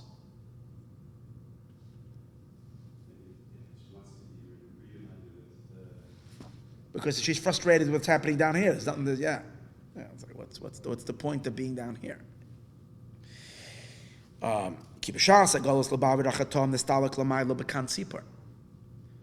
Mashiach's neshama, that's the neshama of the Shechina. That's l'chein shoyagim ka'ari, they cry like a lion. Hakfirim shoyagim, these are the people who can't stand the galus. Cry like a lion, say, we want you back. Shemamshich and tesfiras l'bchenas malchus, they're mamshich the tesfiras to malchus, kelim shalot to her kelim, me abba ve'ima from chachmem bina. Ki Aryeh. Now, how do they have the koach to do so? And why is it compared? It says that they crying like a lion. Why like a lion?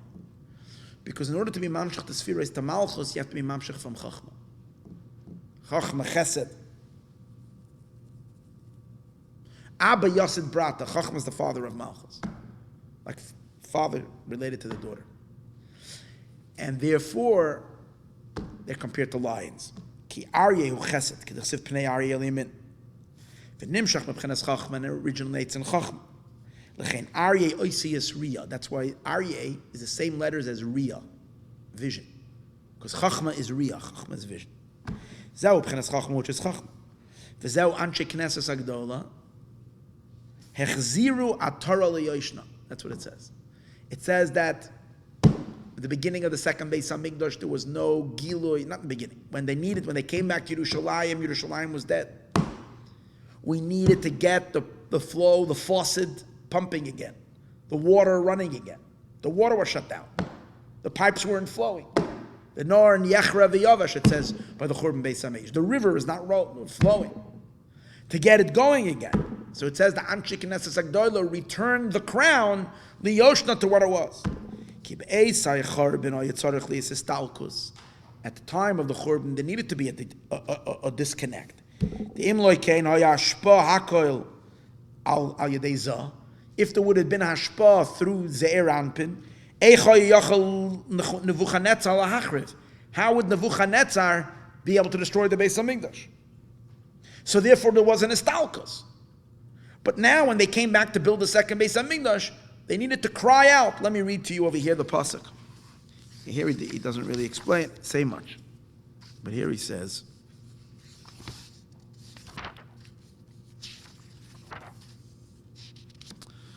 after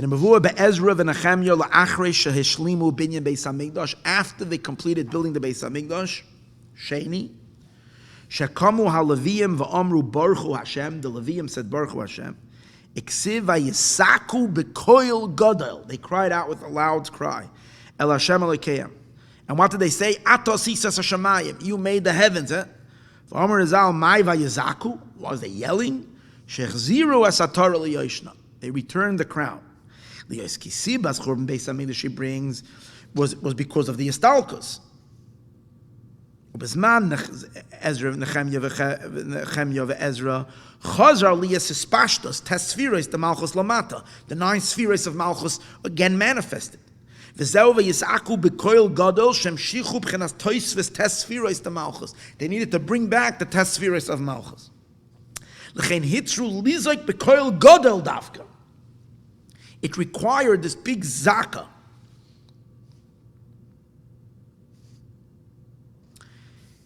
Anyways, zeh one akud.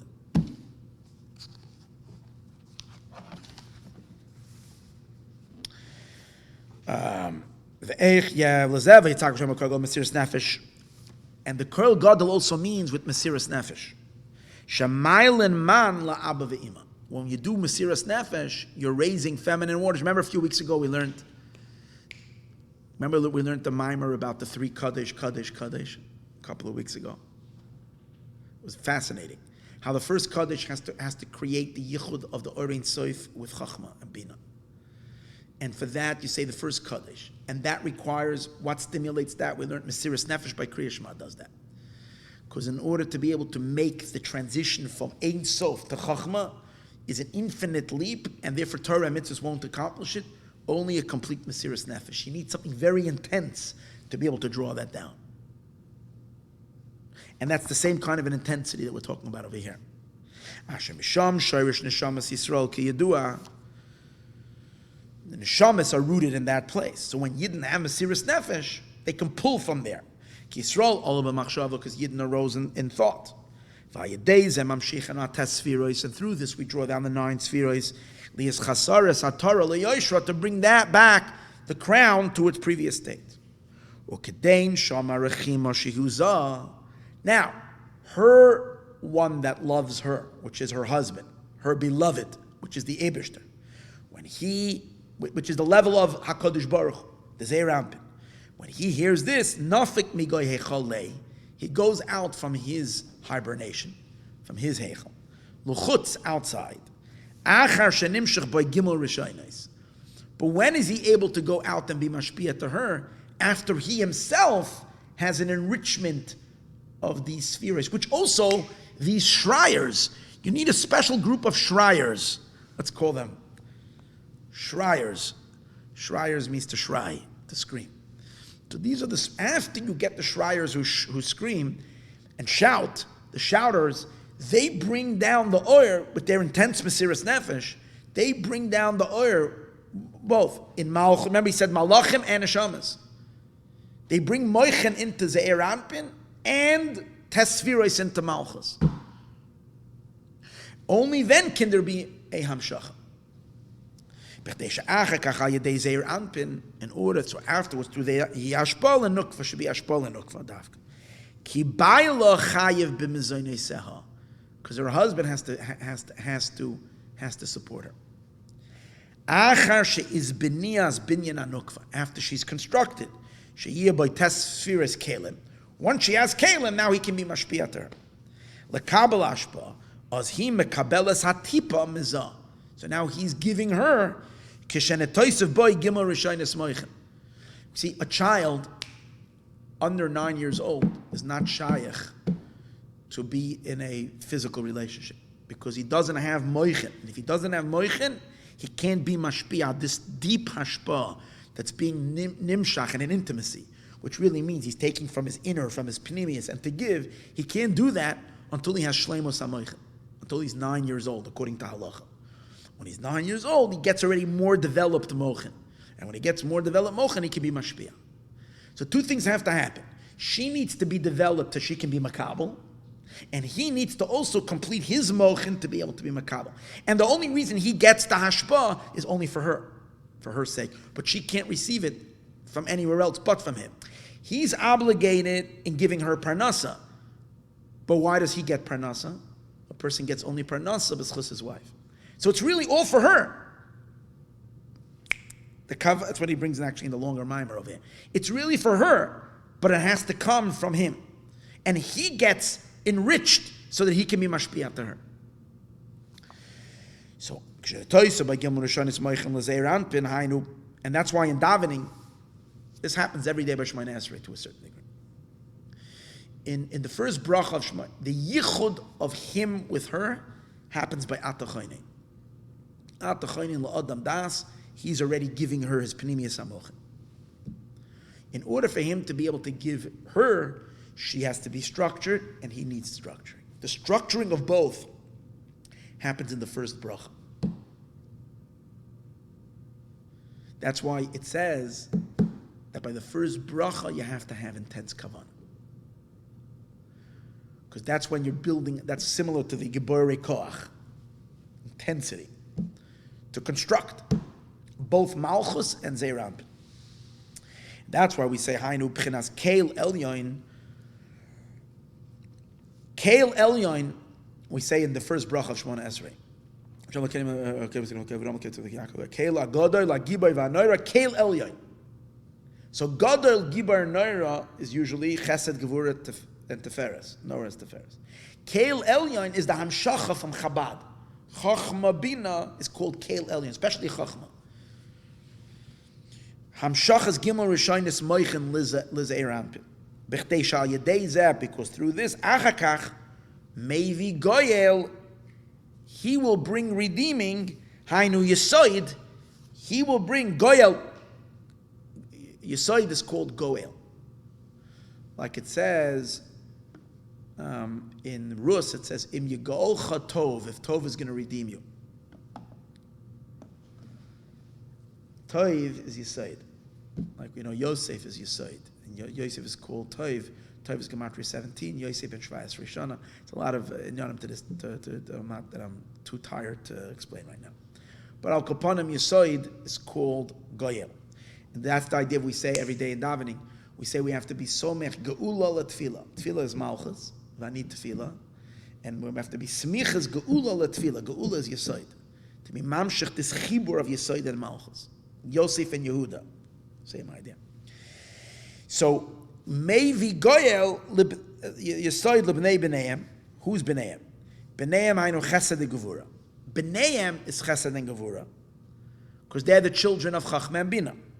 B'neihem, the grandchildren, hainu netzach v'hod, is netzach and hod. But what is this all for? Laman Shemoi, for the sake of Malchus, because Malchus is called the name. Malchus Shemoi.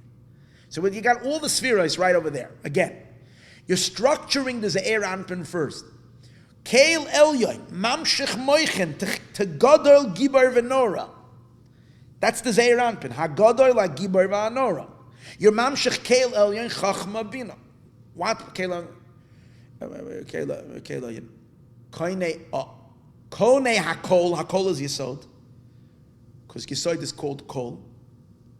Umevi Goyel, and now he brings a Geula, which is the Hashpah from Yisod. Libnei B'neihem, grandchildren, is Netzach and Hod, because the Hamshacha from Yisod to Malchus has to go through Netzach and Hod. Because Netzach and Hod are the prepare the Hashpah, so that Yisod can be mashpia. The three lower spheres, Netzach, Hod, Yisod, are all about, like the Alter Rebbe explains in Ageres HaKodesh in Tanya, all about the teacher deliberating within himself how much to teach and how to teach. It's like Netzach and Hod are called kloyos, they're called the kidneys, that are yoetz. They're kloyos yoyatzos, they're yoetz. This will be too much, this will be too little, this like this they can handle, the student can't handle. So this is all breaking it down into transmittable transmission.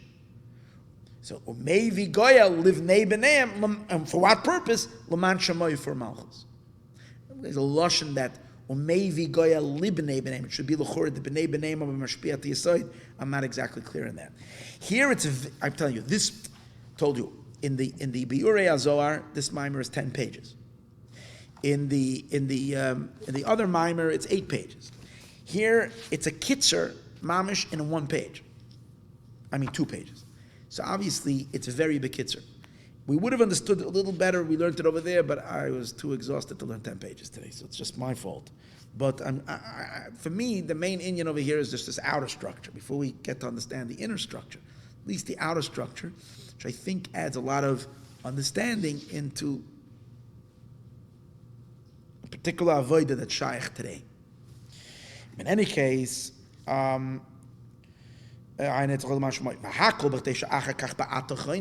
this is all a preparation. So now later when you say atachoinen, he makabelas hashpa, she's makabel hashpa, v'zer kedei nafik legaba.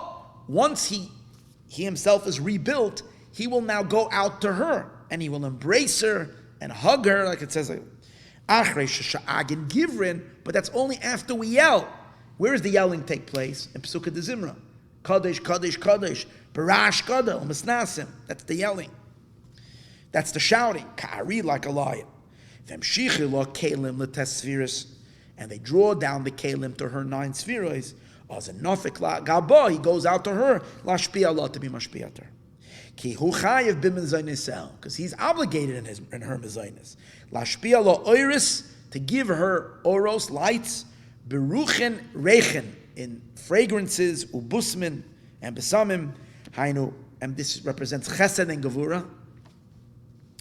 Mechabekla, he embraces her, hainu mepchinas chitzayin, that's chitzayinius. He gives her an external hashpa, umenashekla, and then he kisses her, means a more pneumiistic hashpa, hainu rucha berucha, breath to breath, mepchinas pneumius.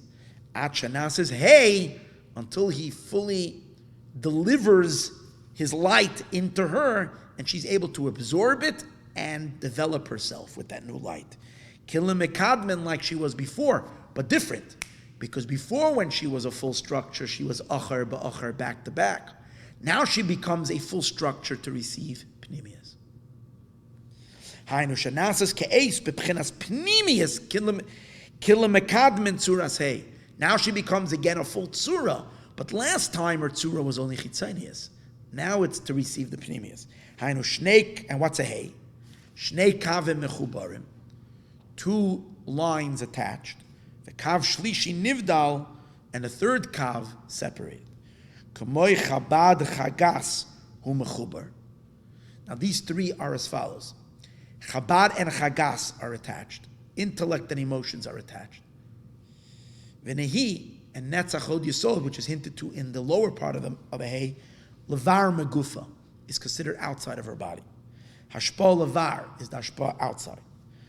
V'derech Pashat, in a more simple way of understanding this, Machshava Dibur hu mechuber, Machshava and Dibur are connected. Aval Asiya yachol lasos, we find like this. Machshava and Dibur always go together. What do I mean? If you're thinking, you don't have to be talking. When you're thinking, you don't have to be talking. When you're thinking, you don't have to be talking. But when you're talking, you have to be thinking. So you can't have Dibur without Machshava. They go together. But Maisa, action, can be completely detached. A person can be totally not thinking and do actions. Because action does not have to be. Action is like outside. It's like an outside activity.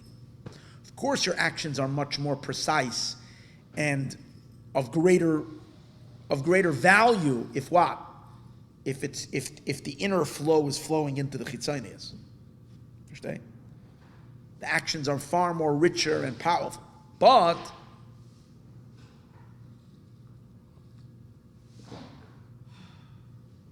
you could have action without machshava and dibur. That's why represented, it's also in the idea that the lower part of the hay, the left part, which is action, is not detached. It's disconnected. It represents also our lower world, Bria, Yetzira, Af Asisev. I spoke about it on Monday night, about the Af of the world of Asiya. That Af, that's the space in the hay. The broken part. That's the Af, which can be a source of trouble, of disconnect. Af means anger and wrath, but it also comes to add. Okay, we're not going to get to that right now. But I spoke about that on the Monday class. You can listen to that. So now, v'kav shlishi nidl kamei Chabad Chassidic v'nid levar mashpol levar v'derech parshav dir ma'aser chub yachol aval asiya yachol asas af shemachashes varim acherim l'chein oilam asiya hu nifrad is separate. V'zeu berasav yitzartev af asisav. Asher bria v'yitzira nema b'yachad v'asiya b'fnei atzmoi davar achar, something separated. V'zeu Giborei Koach oisei devarei, the mighty ones who do his action. Ki geverusa de lahain, their power garma. They're the ones who create her. Ki ikar achayas. And why dafke gevura? Why does it say Giborei? Because the ikar of chayos comes from gevura. In order for them to produce malchus, to produce a whole structure, ikar binyan malchus is from gevura. That's where the ikar chayas comes. Like you see in a person's body. In a person's body, where is the main energy, the main life force? In the blood. Blood is red. Blood is gevura. Gevura is damu anefesh ki achayos hu midam cham. Life is from the hot blood. How about water, which is moist, wet? No, he's midam cham v'lach, and wet. V'achasadim hem rak magdilim. The powers of chesed, let's say, is milk, for instance. Milk that a child nurses is chesed. What does it do? It just expands. All it does is all chesed does is an expander. But it doesn't, it increases, it enriches. But chayos comes dafka from gevura. Avol mace,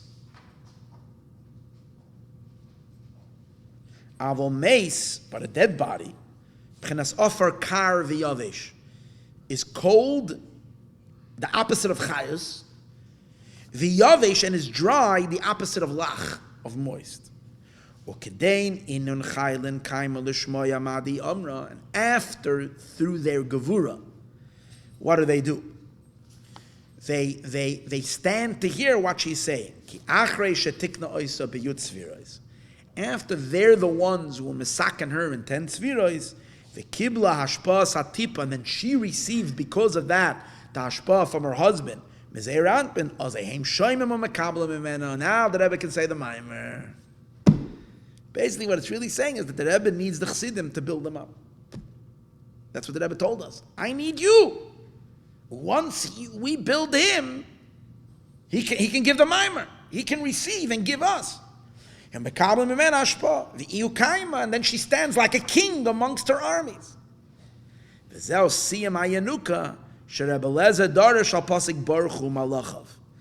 the Yanuk is coming to conclude on the pasuk that before that Rebbe Elazar was darshaning on the pasuk Barchu Malachav of what the Malachim are being benching. That the Giborei Koach, that the Malachav, their beikr, bringing oirois to Ze'eranpin. They said earlier, the moichem to the Ze'eranpin. But the Giborei Koach, which are the tzaddikim, which are the people in this world, they're the ones that need to construct the entire structure of Malchus. You have to build Malchus, because Malchus has to serve as the transition between the Ein Sof and the finite. She's in a vulnerable position, and she needs, in order to be able to make the ultimate transport from here to here, she needs to undo herself into a state of absolute bittul, and only then can she begin to facilitate this transition. But she needs help from her armies to help her. I think this is like the ultimate explanation on the last, as I mentioned in the beginning, on the last 25 years.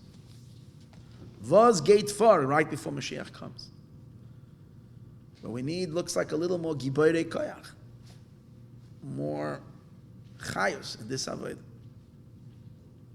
And nicht das Spol then, as jene wird nicht gefallen, this one won't like them. Darf machen Malchus, weil wir let Mashiach. We have to be ma'oida the Isgalus of Maluch. L'chaim.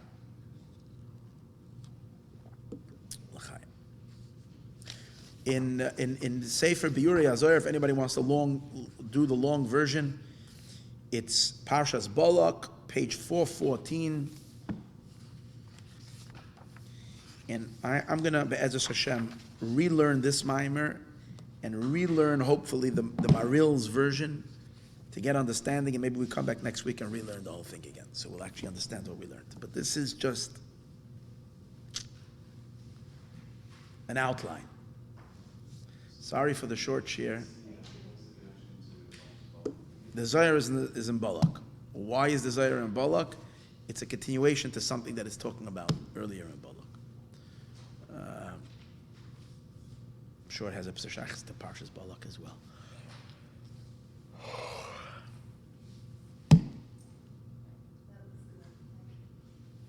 Thank you. You're here now? Yeah, I'm going to move here. Oh, you figured out that the best place is here. So, when was that? Oh, sorry to hear. Okay, so now you're moving here, and we're going to have another attendant by the shir. Where in New York were you living? In Borough Park. It's very nice, but they don't have a Thursday night shir there. No. I know that. That's right. They have Chassidim, but no Chassidus. A lot of Chassidim. Huh? Yeah, a little this. A Thursday night shir they don't have. Okay, everyone. Take care.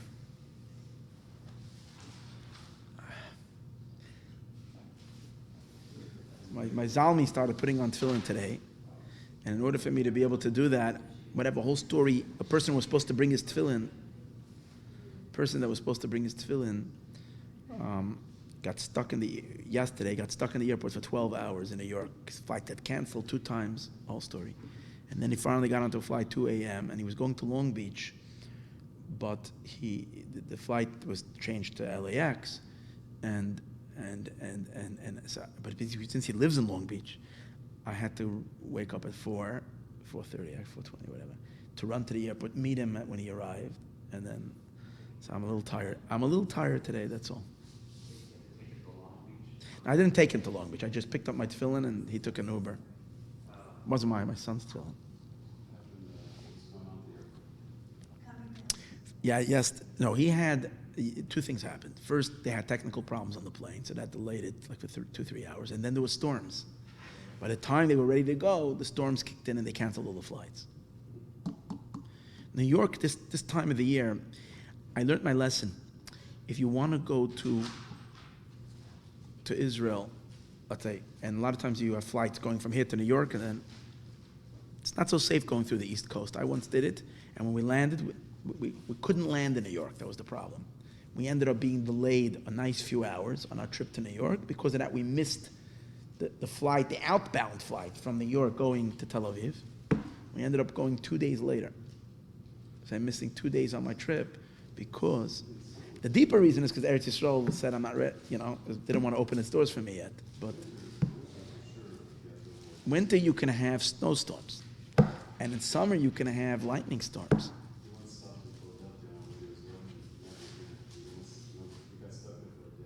Yeah.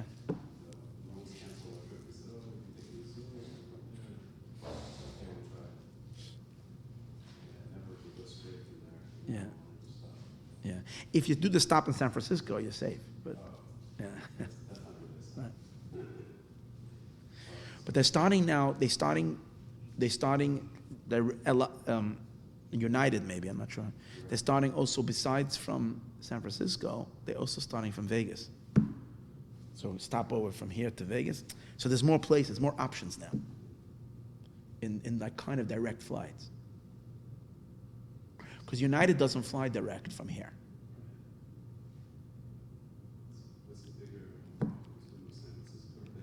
I think the reason why they do in San Francisco is because Silicon Valley, there's a lot of Israelis there.